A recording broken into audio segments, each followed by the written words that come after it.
Você está no City Extra Português Podcast. E esse é o City em Foco, o seu resumo semanal de notícias do Manchester City. Eu sou Enzo Krieger, sou o seu apresentador e vamos juntos conferir as novidades do time azul de Manchester.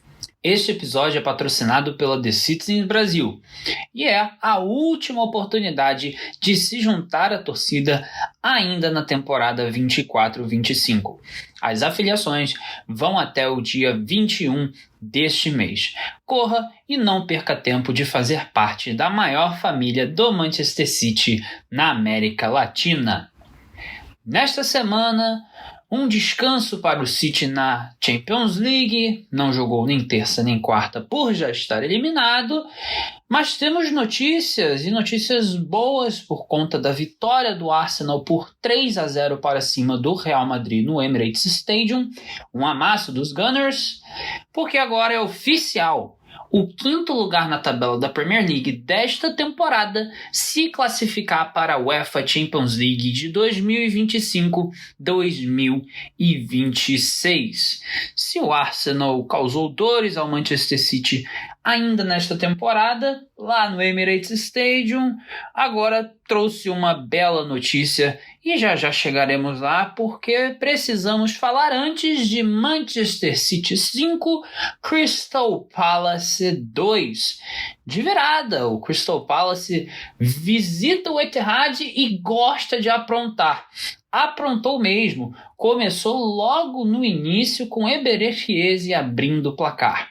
Depois, Richards fez o 2-0 e o City não jogava, basicamente tinha dificuldades de entrar em campo, não conseguia se conectar e o Palace chegou de novo, quase fez o terceiro.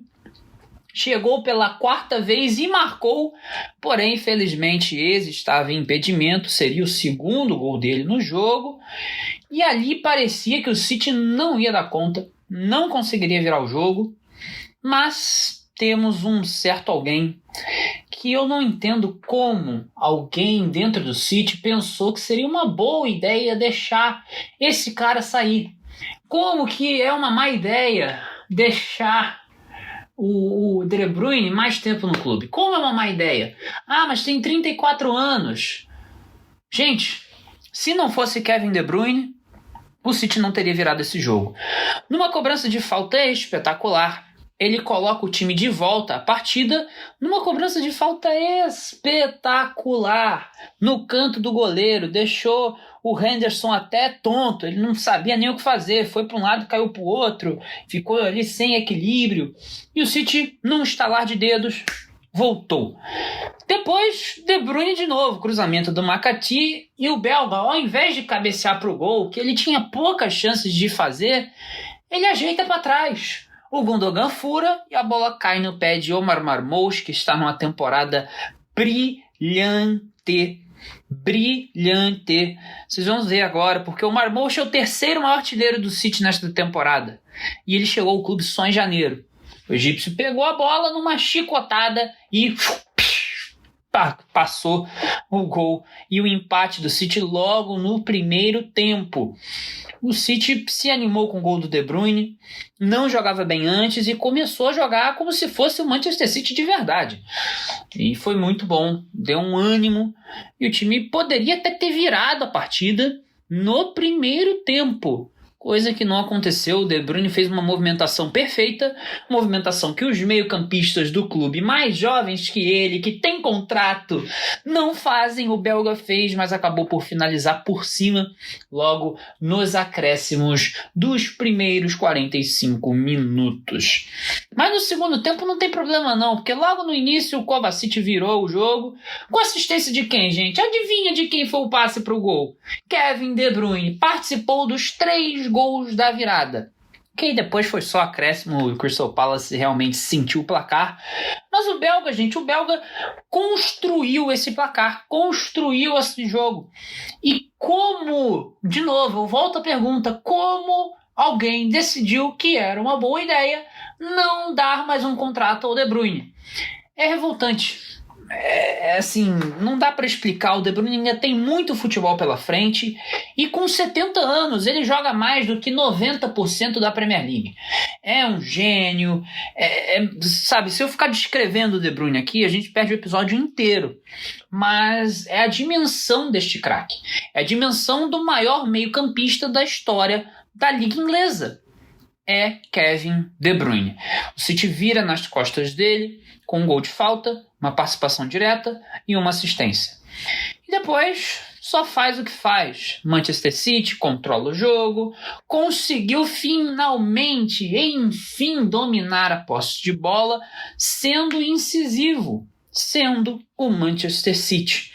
E até com alguns traços desta temporada, porque o Ederson chegou à 4ª assistência dele nesta temporada de Premier League. Mais assistências que ele na Liga neste ano, só Savinho e Kevin De Bruyne neste time do Manchester City. Estatística de Simon Bajkowski. É o absurdo que é o Ederson. E o absurdo que é a fase do City, porque só 2 jogadores de linha têm mais assistência que o goleiro. Mas a gente tem que agradecer que tem o Ederson. E, assim, tem que ser justo, falhou no gol do Richards, o gol de cabeça lhe saiu mal e o Richards aproveitou disso, mas compensou, é claro, com essa assistência, e agora o brasileiro tem 7 passes para gol na história da competição, o maior número de um goleiro na Liga Inglesa. É o Ederson com os pés, é o goleiro ideal de Pep Guardiola para jogar do jeito que o time gosta, para jogar e fazer esses tipos de lançamento. Deixou o James McAtee numa boa. O McAtee driblou o goleiro, foi pro abraço e ainda deu uma pirueta bonita na hora de comemorar. Mas o Ederson ainda, né, saiu machucado, sentiu a virilha, era um problema que ele já teve e ficou de fora, inclusive, da seleção brasileira e voltou a sentir, diria Pep Guardiola aqui no meu lugar, que é só mais uma das lesões do City na temporada, o que basicamente propõe a dificuldade do time neste ano, nesta época que não é fácil, mas ainda tem coisas boas, e uma delas é Nico O'Reilly, que surgiu e parece que para ficar. O O'Reilly fez o primeiro gol dele pelo City na Premier League e encerrou o placar. 5-2, que poderia ter sido mais, poderia ter sido 7, teve gol perdido também do Marmouche, que vive essa fase espetacular. Um deles eu até acho que poderia ter sido pênalti, mas não foi marcado. O fato é que o City venceu e termina a rodada 32 da Premier League no 5º lugar após a derrota do Nottingham Forest, o empate do Chelsea e a vitória do Newcastle. A vaga da Champions League, portanto, está nas nossas mãos, de acordo com o que eu falei no início deste episódio. Obrigado, Arsenal. E o clube agora também está a 2 pontos do 3º colocado, Forest. Tudo muito apertado e o City depende de si próprio para conquistar a tão sonhada vaga na próxima Liga dos Campeões da Europa. E vamos para as notícias da semana. E começando com atualizações. Phil Foden ficou de fora do jogo do fim de semana por conta de lesão. Ele a sofreu no Derby de Manchester domingo retrasado, porque eu gravo esse episódio sempre aos domingos. E para você que está ouvindo já vai escutar com o domingo passado sendo hoje para mim, e o retrasado foi o do Derby de Manchester. Espera-se que Manuel Akanji retorne ao time nas próximas 2 a 3 semanas, de acordo com o FPL Main Road. É oficial, o Hugo Viana agora é o diretor esportivo titular do Manchester City. Ele substituiu Tjitske Beristain, confirma Simon Bajkowski.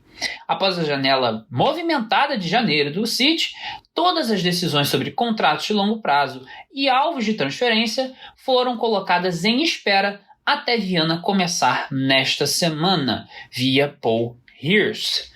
O clube está em negociações sobre o futuro de vários jogadores de Pep Guardiola, enquanto tenta determinar a extensão de uma reconstrução neste ano, informa Jack Gaughan. Os planos do Manchester City para a janela de transferências de verão europeu incluirão um novo lateral direito. O novo diretor esportivo do clube trabalha em opções para cobrir a posição na temporada 25-26, adiciona Fabrizio Romano. Continuando com informações de Romano, temos agora um talento da base. O City planeja estender o contrato de Divini Mukasa em meio ao interesse de Bayern de Munique e Ajax. O meio-campista fez 17 gols e deu 25 assistências em 35 jogos pela base do City até agora nesta temporada.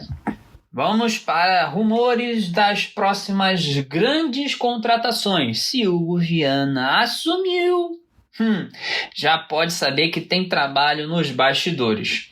Começando por Morgan Gibbs-White, do Nottingham Forest, e Florian Wirtz, do Bayer Leverkusen, que estão entre as opções do City para substituir Kevin De Bruyne neste ano. Ainda não foi decidido se o clube contratará um sucessor equivalente a KDB ou se usará jogadores do time como Phil Foden, relata David Ornstein. O Nottingham Forest colocou um preço de 100 milhões de libras em Gibbs-White, pontua o TalkSport. O Man City continua o principal concorrente do Bayern de Munique para comprar Wirtz. No entanto, a família do alemão ainda está inclinada para uma transferência para o Bayern, antes que ele eventualmente se mude para o exterior mais tarde na carreira. A informação é de Florian Plettenberg. Já o Bayer Leverkusen quer James McAtee e Stefan Ortega, e o City deve usar os juros como alavanca para contratar Florian Wirtz. Dirigentes do Leverkusen fizeram uma visita planejada ao Etihad Campus durante a semana e sondaram a possibilidade de contratar McAtee e Ortega. O City venderá se o preço for justo. McAtee por 25 milhões de libras, Ortega por 15 milhões de libras, menciona Simon Mullock. Ainda na onda do Bayer Leverkusen, o City adicionou o meio-campista Ezequiel Palacios à lista de alvos de transferências, segundo El Intrance Rente. Um acordo não será fácil e o clube alemão não está disposto a vender, a menos que receba uma oferta que reflita o valor de mercado dele. E o meio-campo não para. Bruno Guimarães está no radar de transferências do City e o jogador agrada a Pep Guardiola, reporta o All Sport. Após a saída confirmada de Kevin De Bruyne, o clube se mobilizou e demonstrou interesse em alguns nomes, inclusive o brasileiro, mas ainda não abriu nenhuma negociação. E saída, Bernardo Silva considera seriamente retornar ao Benfica neste ano e as conversas ocorrem no mais alto nível com algum otimismo de que a mudança pode acontecer, noticia a Bola PT.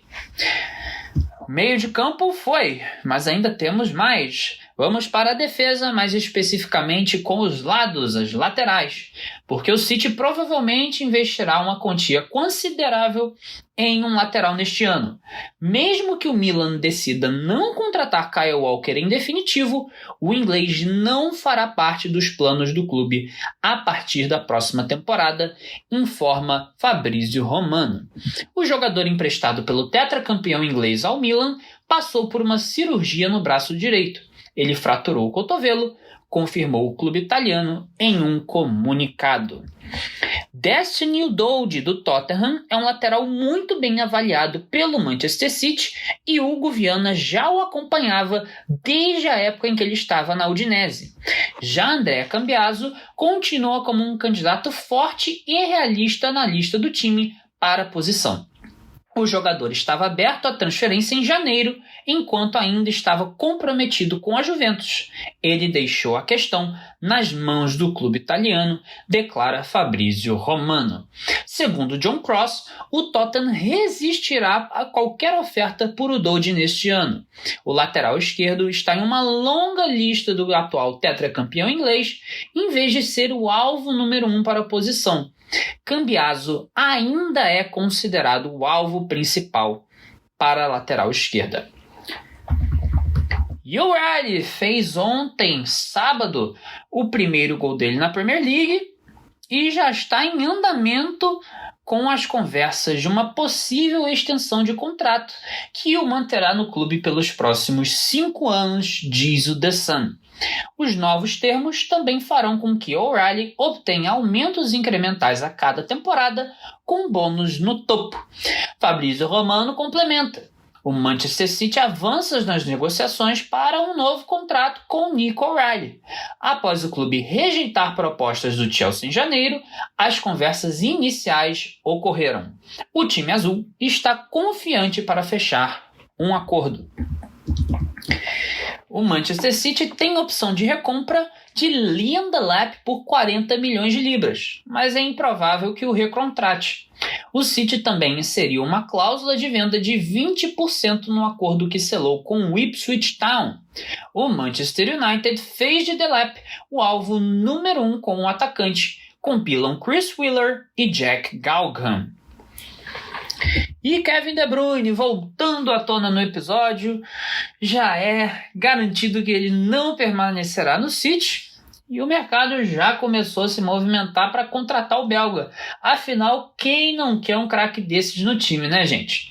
E David Beckham e os chefes do Inter Miami estão prontos para oferecer um contrato a KDB. Mudar-se para os Estados Unidos, e Miami em particular, é um grande atrativo para o meio-campista do Manchester City e a família dele, mais do que a Arábia Saudita, segundo David McDonald.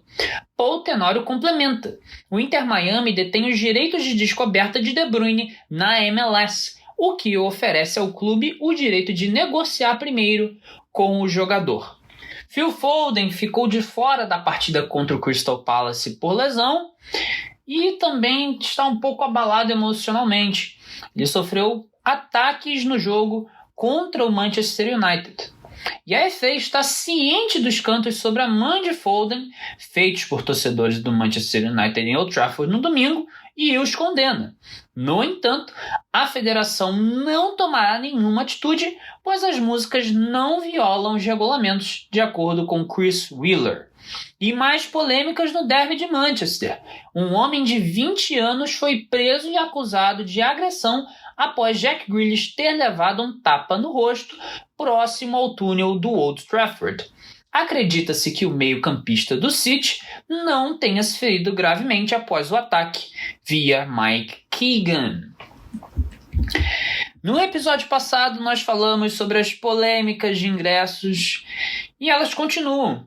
Os preços dos tickets para a temporada geral e para a Premier League serão congelados para 2025-2026, anunciou o Manchester City. Grupos de torcedores do clube confirmaram em um comunicado que o anúncio de congelamento dos preços dos ingressos para a temporada 25-26 é apenas uma das demandas apresentadas pelo City Matters. E outra polêmica, 115 acusações. O veredito não sai nunca e, pelo jeito, não vai sair tão cedo, porque é improvável que uma decisão sobre a batalha legal da Premier League com o City saia antes do verão europeu, revela James Ducker. Nunca foi estabelecido um prazo final para o veredito. Dado o número de suspeitas, a complexidade, a quantidade de provas ouvidas ou contestadas e o escrutínio, o tempo gasto não é uma surpresa em círculos jurídicos. E essa é uma polêmica que vai continuar. E para os rivais é a única coisa que eles podem falar, até porque o City ganhou tudo. E quando ganhar esse caso também, quero ver o que eles vão dizer. Notícia boa! Os garotos da base derrotaram o Watford por 1-0 no Vicarage Road e chegaram à final da FA Youth Cup de 2025. O gol da vitória do Manchester City Sub-18 foi de Matty Warhurst. E se você chegou até aqui neste episódio, eu tenho uma surpresa para você. 15% de desconto na loja digital da Puma. Corra e não perca tempo. Compre já sua camisa do Citão com o desconto do City Extra português. E chegamos nela que não pode faltar, já virou costume, a curiosidade da semana. Desta vez, trazemos o eterno capitão Vincent Kompany. A música dele, vocês sabem como é? Here's to you, Vincent Kompany, said he loves you more than you will know. Uou, eu juro que eu vou parar de cantar em algum momento, mas a tradução é: aqui é pra você, Vincent Kompany, o City vai te amar mais do que você saberá. E pelo clube, o capitão ganhou um total de 12 troféus. Ele chegou antes do período rico e saiu como uma verdadeira lenda, que hoje é até estátua na frente do Etihad Stadium. Kompany fez aniversário nesta semana e foi eternizado pelo clube no CFA, e a estátua do Etihad, é claro, comemora o gol lendário dele contra o Leicester, que basicamente deu ao City o bicampeonato de Premier League de 2018-2019, porque o clube já era campeão em 17-18. Kompany atualmente é treinador de futebol e comanda o Bayern de Munique. Quem sabe um dia ele não possa ser o técnico do time azul de Manchester, clube pelo qual ele fez história. Pep Guardiola, inclusive, já disse que Kompany pode sim um dia ser o treinador que o sucederá no comando dos Citizens. Por hoje, minha gente, é só. Semana que vem estaremos de volta com mais Manchester City. E antes de eu me despedir, uma excelente Páscoa para todos que a celebram. Um grande abraço e fui!